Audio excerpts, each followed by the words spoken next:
Bonjour et bienvenue dans cette nouvelle édition de Redéfinir. Aujourd'hui, nous allons redéfinir un terme très populaire dans l'Église et autour de la foi chrétienne, car nous définissons ici des concepts autour de la foi chrétienne. Alors, le nouveau concept, c'est adoration.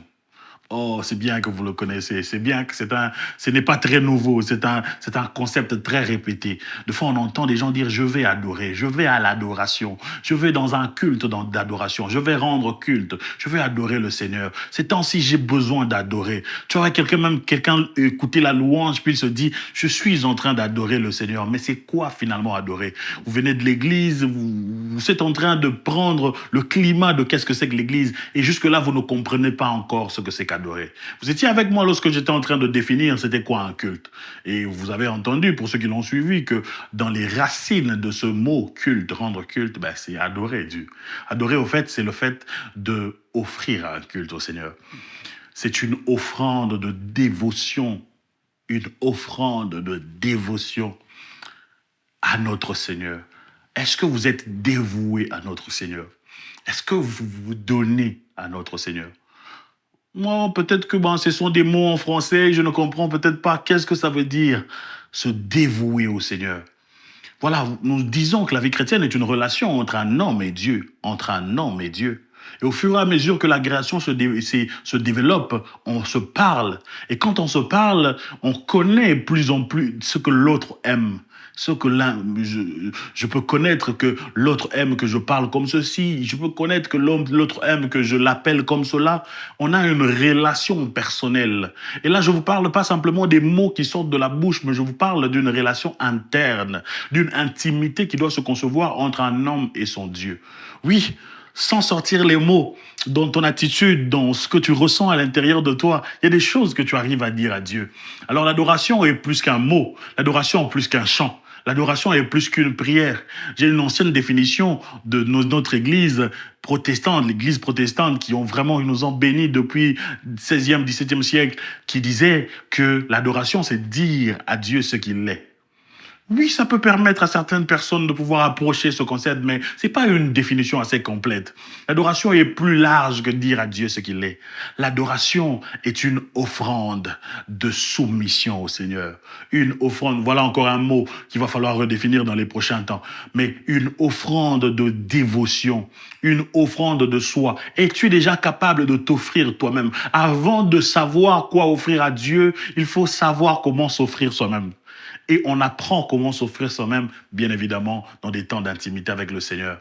L'adoration n'est pas d'abord une activité qu'il faut faire en commun dans une église. L'adoration est une activité qu'il faut développer, faire dans ton temps entre toi et Dieu, dans l'intimité entre toi et Dieu. Qu'est-ce que ça prend l'adoration? Ça prend la sincérité, ça prend la soumission. Parce que quelquefois, l'adoration te demande de ne pas demander quand tu as besoin de quelque chose. L'adoration de foi, ça te demande de laisser tomber tes aspirations, tes requêtes de prière et de sombrer vers le cœur de Dieu. L'adoration, je le dirai un peu plus tard, c'est d'arriver à voir ce que le Seigneur veut, ce que le Seigneur désire, arriver à voir Dieu. Et quand on voit Dieu, on voit son cœur, on voit ce qu'il veut, on voit notre saleté, on repense son cœur devant Dieu. L'adoration vraie aboutit toujours à diverger vers d'autres requêtes de prière. Vous avez jamais remarqué? Vous êtes là dans une adoration profonde, du coup vous avez envie d'intercéder. Vous êtes là dans une adoration profonde, du coup vous avez envie de vous repentir. Pourquoi? Parce qu'une adoration profonde est devant le trône de Dieu. Et devant le trône de Dieu, vous arrivez à prier selon Dieu. N'est-ce pas que c'est le Saint-Esprit qui nous aide à faire toute forme de prière? Et une adoration bien faite, c'est une adoration dirigée par le Saint-Esprit. Qu'est-ce que c'est que l'adoration? Est-ce que c'est ce que l'on dit?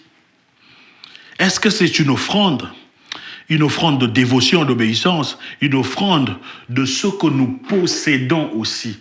L'adoration est quelquefois aussi le fait d'offrir à Dieu. Offrir à Dieu de l'argent. Peut-être que Dieu, physiquement comme ça, ne va pas te demander de l'argent, mais Dieu a besoin d'argent à travers les veuves et les orphelins. Dieu a besoin de l'argent à travers les besoins de l'Église. Dieu a besoin de l'argent d'une certaine manière. Alors quand vous offrez à Dieu, j'ai défini dans les semaines qui ont précédé, j'ai défini les offrandes et les dîmes. Mais c'est important que vous compreniez que c'est d'abord une adoration qu'on offre à Dieu. Et pour les premières personnes qui ont adoré les civilisations antiques, quand ils adoraient, qu'est-ce qu'ils faisaient? Ben, ils offraient des holocaustes, ils offraient des cadeaux à un effigie ou à un autel qu'ils ont érigé pour une divinité. Ça prend se dire je me dépouille de ce que j'ai. Je me dépouille de ce que j'ai. Qu'est-ce que j'ai de valeureux? Au fait, l'exercice, ce n'est pas de donner à Dieu parce que Dieu en a besoin. Non, c'est vraiment de se détacher de ce que nous possédons. Parce que l'homme est attiré. Ma Bible dit ceci, que là où il y a le trésor de l'homme, c'est là où il y a son cœur.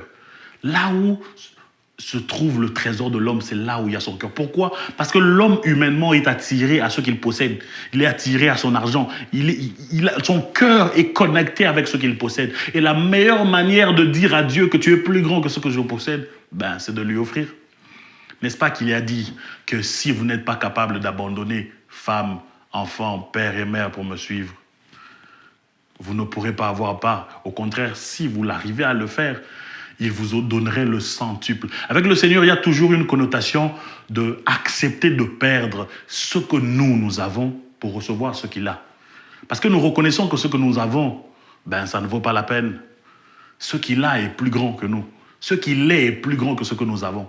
Alors, ce n'est pas simplement l'offrande de sa personne, ce n'est pas simplement la dévotion, ce n'est pas simplement l'offrande de l'obéissance, mais c'est aussi l'offrande sacrificielle où on vient, n'est-ce pas, se sacrifier et donner le plus important.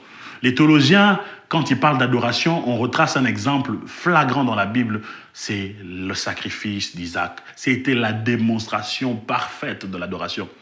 Tu as pleuré pour quelque chose que tu n'avais pas eu jusqu'à ta vieillesse. Le Seigneur t'a finalement donné cet enfant et tu dois aller le sacrifier. Et Abraham a sacrifié Isaac. Oui, il a sacrifié. Peut-être qu'il n'a pas été poignardé. Mais le fait qu'il a déjà mis sur l'holocauste et qu'il a déjà élevé son épée, Dieu avait déjà agréé. Dieu avait déjà vu que dans son cœur, il a déjà offert Isaac. Es-tu capable d'offrir à Dieu ce que tu possèdes de plus précieux?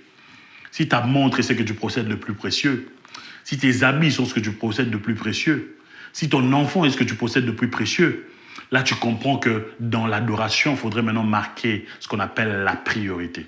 Voilà une définition un peu plus simple aujourd'hui pour ceux qui savent qu'il y a l'adoration aussi. L'adoration, c'est aussi donner de la priorité à Dieu.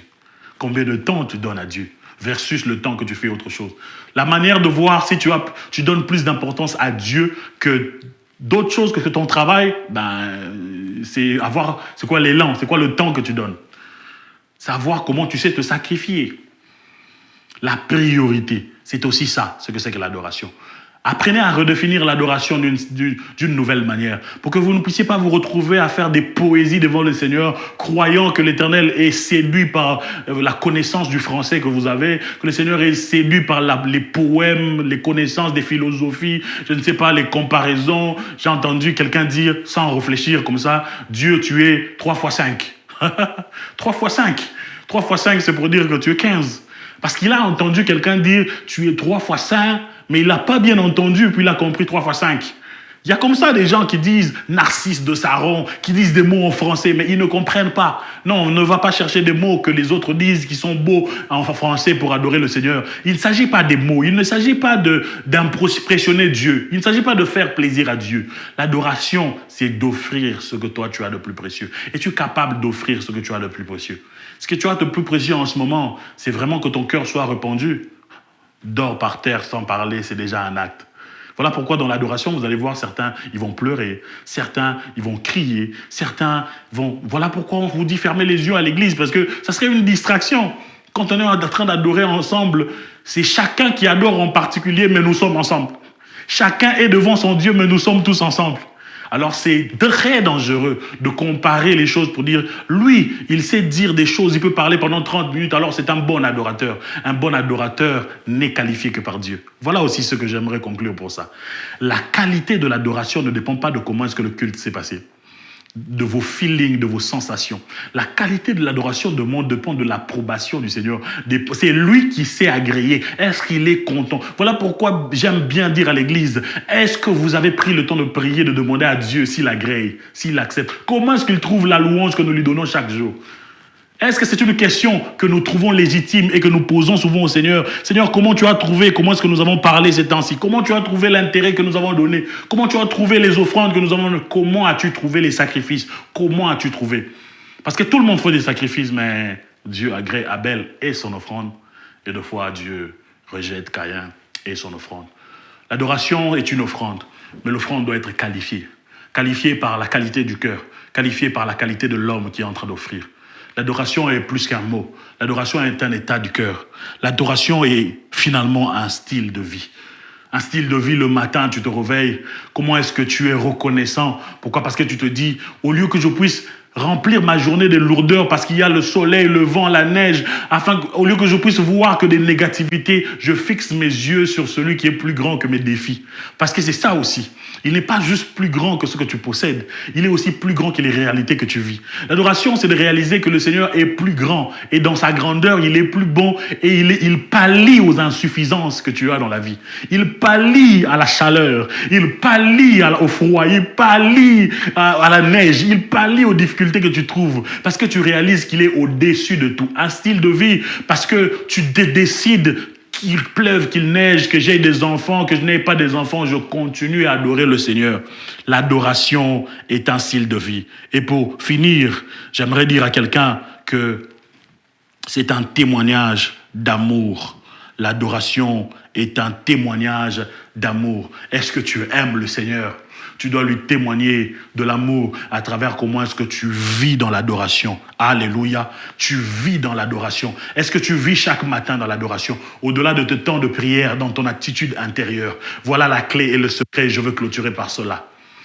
Une adoration bien faite est celle qui a pour motivation la croix de Jésus.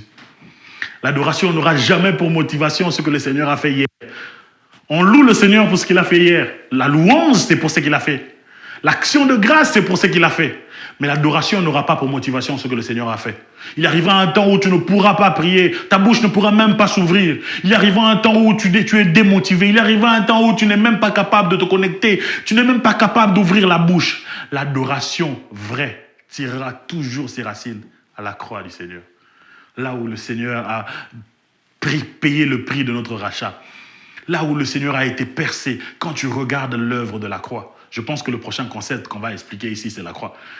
Quand tu verras l'œuvre de la croix, tu ne peux que l'adorer parce que tu reconnais que tu lui dois cela. Et tu es né pour adorer le Seigneur. Que Dieu te bénisse.